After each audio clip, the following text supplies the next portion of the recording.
इकडे विरोधी पक्षनेते राधाकृष्ण विखे पाटील यांना शिर्डीच्या साई मंदिर विश्वस्त मंडळात न घेतल्यामुळे काँग्रेस कार्यकर्ते आक्रमक झाले। कार्यकर्त्यांनी रस्त्यावर उतरून साई मंदिरासमोरचा रस्ता अडवलेला आहे। अनेक ठिकाणी निदर्शन आणि गाव बंद केलं आणि संस्थांच्या निर्णयाचा निषेध करण्यात आलाय। विखे पाटील यांना विश्वस्त मंडळात पुन्हा घ्यावं अशी मागणी करण्यात येते।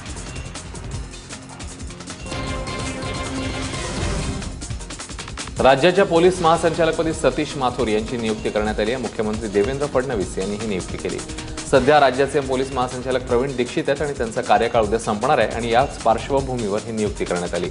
सतीश माथुर सध्या लाचलुचपत प्रतिबंधक विभागाचे महासंचालक आहेत। विशेष म्हणजे प्रवीण दीक्षित यांची राज्याच्या महासंचालकपदी वर्णी लागण्याआधी ते देखील लाचलुचपत प्रतिबंधक विभागाचेच महासंचालक होते।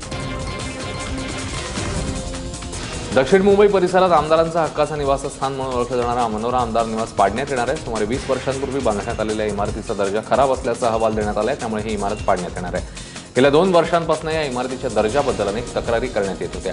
या पार्श्वभूमीवर विधान परिषदेचे सभापती रामराजे निंबाळकर, विधानसभा अध्यक्ष हरिभाऊ बागडे, मुख्यमंत्री आणि सार्वजनिक बांधकाम मंत्री चंद्रकांतदादा पाटील यांच्यात बैठक झाली आणि या बैठकीत ही इमारत टप्प्याटप्प्याने पाडून तिची पुनर्बांधणी करण्याचं ठरवण्यात आलंय।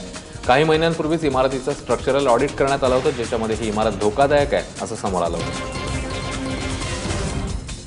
कल्याण डोंबिवली महापालिकेच्या पाणीपुरवठा विभागाचे अधिकारी कार्यालयातल्या टेबलावर ऑन ड्युटी दारू पित असल्याचा धक्कादायक प्रकार समोर आलाय। कल्याणमधील गणेशवाडीतल्या इमारतीचे रहिवासी पाणी येत नाही म्हणून आपली समस्या मांडण्याकरता कार्यालयात गेले, त्यावेळी हा प्रकार दिसून आला।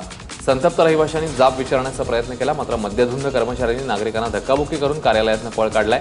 एका अधिकाऱ्याने 4 चाकी गाडी एका रहिवाशाच्या अंगावर घातली, मात्र सुदैवाने यात तो रहिवासी बचावला। या घटनेमुळे कल्याण डोंबिवली पालिकेतला भोंगळ कारभार समोर आला।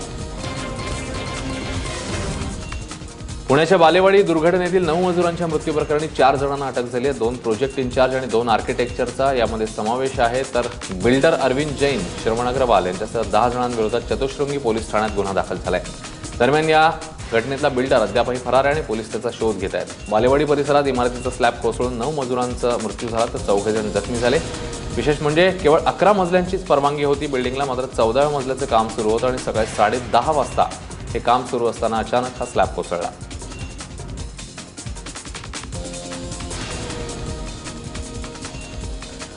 तेव्हा या ठिकाणी ही दुर्घटना झालेली होती। आता पुढचा तपास सुरू आहे आणि इमारतीचा बिल्डर मात्र अजूनही फरार आहे।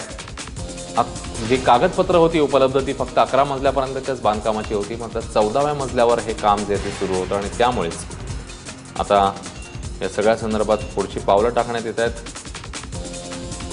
बिल्डरचा शोध घेण्यात येतोय। या ठिकाणची हे दृश्य आपण बघतोय।